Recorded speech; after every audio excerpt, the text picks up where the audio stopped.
échale ganitas, es un refrán al que recurrimos frecuentemente en México, pero de pronto si la cancha está ladeada, pues echarle ganitas a veces es más difícil para unos que para otras. Me da muchísimo gusto tener aquí a Roberto Vélez para hablar de su nuevo libro, Por una cancha pareja, escrito también con Luis Monroy Gómez Franco. ¿Cómo estás, Roberto? Pues muy contento, Ricardo, primero por estar aquí contigo y segundo por estar hablando de este nuevo libro. A ver, vamos a hablar de qué tan nivelada anda la cancha y sobre todo qué tanto se ha modificado. Y perdón que te traiga, pero primero a dos temas de coyuntura, de hoy, fresquecito. El INEGI presenta los resultados trimestrales de la ENOE, de la Encuesta Nacional de Ocupación y Empleo, y ahí lo que nos dice es que ya llevamos varios meses con una tasa de desempleo bien chiquita, o sea, 2.7, 3%, eso es pleno empleo, ¿eh? O sea, la verdad es que no lo habíamos visto. Y luego, el otro dato que ofrece esta encuesta es que de los empleos creados en México en los últimos trimestres, 2 de cada 3 son para mujeres. O sea, da la impresión de que algo empieza a moverse ahí. Y añado, pues, datos previos del ENIC, sí se ha cortado la distancia entre el último piso y el primer piso. Es decir, un país que no se movía en lo de la cancha dispareja, se ha estado moviendo. Y me encantaría ahí saber si tú coincides con esto, de nuevo sabiendo que falta mucho por andar, pero también hay que reconocer lo que está sucediendo. Sí, digamos, ya empezó a haber señales, ¿no? Por ejemplo, cuando salió el ENIC, tenemos tus resultados sobre pobreza, esto que tú estás comentando sobre NOE en el... trimestralmente, ¿no? Está arrojando buenos resultados en el sentido que tú dices. La pregunta en todo caso es si logras consolidar esas ganancias y si eso se ve reflejado en mejores salarios. También mencionabas que eso se está reduciendo la desigualdad, ¿no? Entonces, por ejemplo, en el caso de NOE, en el Centro de Estudios Espinosa Iglesias, una cosa que hacemos de manera recurrente es analizar si en la ENOE, a lo largo de un año, porque se le da seguimiento a cierto grupo de población durante un año consecutivo, cuánta proporción de esa población que estaba en condición de pobreza laboral sale de esa condición de pobreza laboral y cuánta que no estaba en condición de pobreza laboral cae en condición de pobreza laboral. Cuéntame, en el último año tienes gente que cae, gente que sale. Digamos, lo que tú observas es que hay muchas salidas de pobreza, pero también hay muchas caídas de pobreza, o sea, prácticamente es muy fácil igual. Salir y regresar. Y eso lo que te dice es que pues nos estamos moviendo muy alrededor de la línea de la pobreza, ¿no? Entonces, eso lo que te dice es que estás muy concentrado ahí, en un nivel de salario que no necesariamente podemos calificar como un salario, como algunos le han dicho, un salario digno. A ver, pero vamos a ponerlo. Anda como 6,000 pesos el salario promedio en México. Hombre, familias de 2.7, sí estaríamos hablando, integrantes, pues, estaríamos hablando de 12,000 pesos mensuales. Hace 8 años era 6,000 por familia. Sí. Es decir, sí hay un movimiento. Sí, o sea, hay una cosa importante que señalaste, que es de los empleos que están tomándose, 2 de cada 3 son mujeres, ¿no? Entonces, eso lo que te dice es esperado. ¿Por qué? Porque al final de cuentas, en términos de formación educativa, pues las mujeres y los hombres están prácticamente igual, sino es que están mejor las mujeres. Hoy traen más años de educación que los hombres. Entonces, y sacan mejores calificaciones, dicen en la UNAM. Entonces esperaríamos que eso sucediera, ¿no? Digamos, no tendría por qué no estar sucediendo. Entonces, como tú dices, sí puede ser que esté sucediendo algo, que algo se esté moviendo, y habrá que ver si eso, como te digo, en términos de lo que nosotros analizamos de entradas y salidas de pobreza, se consolida más en salidas y no en caídas. Bueno, ahora déjame entrarle, ya que hiciste esta primera aproximación del libro Por una cancha pareja.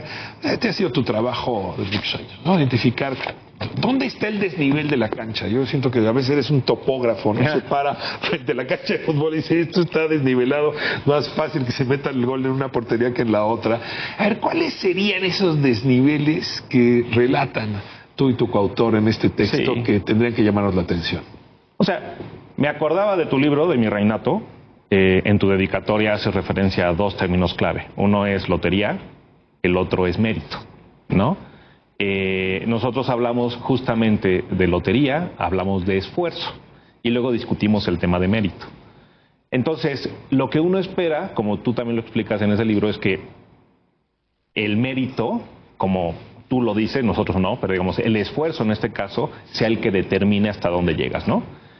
Y cuando hablamos de lotería y decimos, bueno, Esto es una lotería, o es más bien que no estamos garantizando una cancha pareja para la población para que esté en condiciones de competencia. Y entonces tú ahí lo que encuentras, en términos de lo que hemos analizado en el SEI durante muchos años, y tú lo conoces muy bien, es que hay como 3 principales factores o paquetes de factores que no nivelan la cancha. ¿Cuáles son? Primero tiene que ver con la condición de origen socioeconómico, es decir, el hogar de origen. La clase social. Y básicamente es clase social a través de 2 manifestaciones. Una, los recursos económicos en ese hogar de origen. 2, la educación en ese hogar de origen. ¿Cuál pesa más? Mucho más recursos económicos, pero educación pesa mucho. Y en el conjunto de factores, esos son los 2 más importantes. O sea, si la cigüeña te deja en una casa donde no te entregaron recursos educativos y donde el dinero para pagar educación, salud y otras cosas no alcanzaba bien, esto te determina para el resto de tu vida. Eso no se modifica en mí. Eso es básicamente cuando tienes ausencia de cualquier otra cosa, entonces el hogar de origen está resolviendo de manera privada el problema. Lotería, no echarle ganas. Lotería. ¿Qué más? El segundo componente es el territorial, ¿no? Entonces, naciste en una ciudad o naciste en una zona no urbana. Muy importante, naciste en el norte del país, en el centro del país, en el sur del país. No es lo mismo Monterrey que Tapachula, sigue siendo muy distinto. No es lo mismo, sigue siendo muy distinto. En términos, por ejemplo, ahora que hablábamos de pobreza, ahí lo puedes ver en el mapa. Esa es la probabilidad de quedarte en condición de pobreza si es que naciste en el primer piso de nuestros 5 pisos. O sea, si naciste en Chiapas pobre, tienes 86% de probabilidades de quedarte en la pobreza cuando seas adulto mayor. Así es. En cambio, si naciste en situación de pobreza en el norte, que tampoco es tan alentador, pero solamente tienes el 54%. Es decir, el de 46%. El 46% de probabilidades de salir. Y ahí es muy fácil. Tomas el 46 y lo divides entre 14, que es el complemento de 86, y es 46 entre 14, a 3.3 veces mayor probabilidad de superar la pobreza, dado a donde te aventó la cigüeña en el norte, en comparación con el sur. Sí, pero me impresiona también, esto es Michoacán, ¿no? Ahí está. Michoacán, también 62%, Puebla 68%, tu tierra. Mi tierra, así, es parte de ese grupo. O sea, pero la cancha está muy dispareja. Está muy dispareja. Sí, ¿no? Ahora, no hemos logrado que el sur-sureste mejore sus condiciones. No. A pesar de la inversión importantísima que se ha hecho en obra pública, Sí. a pesar de la derrama en los programas sociales, tú sigues viendo que el sur-sureste sigue siendo disparejo. Sí, y ahí cuando hablas, por ejemplo, de migración, este mapa, como decimos los economistas, estamos controlando por migración. Es decir, nosotros lo que hicimos fue que regresamos a la gente a su lugar de origen, o al lugar donde estaban cuando tenían 15 años. Entonces, incluso cuando tú migras, tú te enfrentas a ciertas complicaciones dado tu territorio de origen. ¿Sexo importa? Sexo importa, es el tercer paquete de factores que tienen que ver con características personales, así lo llamamos, y tiene que ver, por ejemplo, el sexo, el tono de piel, la adscripción étnica, principalmente, ¿no? Si eres indígena, si eres mujer.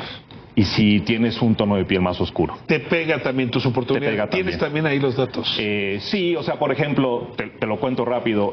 Si estás en por ejemplo, de personas que nacen en escalón económico más alto y se mantienen en esa posición, estamos combinando el hecho de ser mujer con el hecho de tener el tono de piel más oscuro o más claro. Entonces, el del lado izquierdo de arriba te dice que esa es la posibilidad de mantenerte arriba si es que naciste arriba teniendo tono de piel claro. Es decir, si naces en el penthouse, la probabilidad de que no te caigas. De que no te caigas. 68%. 68%, no importa el sexo. Si la cigüeña te deja el penthouse, mujer, tono de piel prácticamente claro, ya la libras. Asegurado. ¿Y al revés? Al revés se cae por tono de piel, como puedes ver, 54% se mantienen de hombres, pero solamente 37% de mujeres. Es decir, ahí hay una interseccionalidad mujer importante. Con piel de tono más oscuro, le cuesta muchísimo trabajo mantenerse arriba. Mantenerse arriba. Y luego, si naces hasta abajo. Si naces hasta abajo, eso es la persistencia del lado izquierdo, es el tono de piel más claro, es una menor proporción se quedan hasta abajo, es decir, una mayor proporción sale, pero si tienes un tono de piel más oscuro, es más difícil salir y todavía más si eres mujer. O sea, lo de échale ganitas no alcanza. Lo de échale ganitas es un mal argumento. No alcanza, y nosotros lo que hacemos en este libro es poner sobre la mesa la discusión que está detrás de estos datos de movilidad social, que es el problema de igualdad o desigualdad de oportunidades, y lo ponemos en un lenguaje, intentamos poner en un lenguaje que nos permita discutirlo públicamente. Por ahí quien no le gusta, pero es que en estas desigualdades no hay democracia. componemos la democracia se ve lesionada. Si la democracia es vernos como iguales ante la ley, entre nosotros, ante el gobierno, con estas desigualdades la democracia sufre. La democracia sufre mucho. Truena. De hecho, sí, o sea, uno de los peligros, no me gusta la palabra peligro, ¿no? Pero uno de los potenciales efectos de una alta desigualdad de oportunidad, una baja movilidad social, es que no haya cohesión social y eso tiene implicaciones directas sobre el tema democrático. Roberto, muchísimas gracias por tu participación, gracias por este libro escrito también con Luis Monroy Gómez, por Una cancha pareja, se lo recomendamos muchísimo ahora que es temporada de libros. Claro que sí. Lo estarás presentando. Te agradezco muchísimo, Roberto. Gracias a ti, Ricardo. Le voy a cambiar de argumento.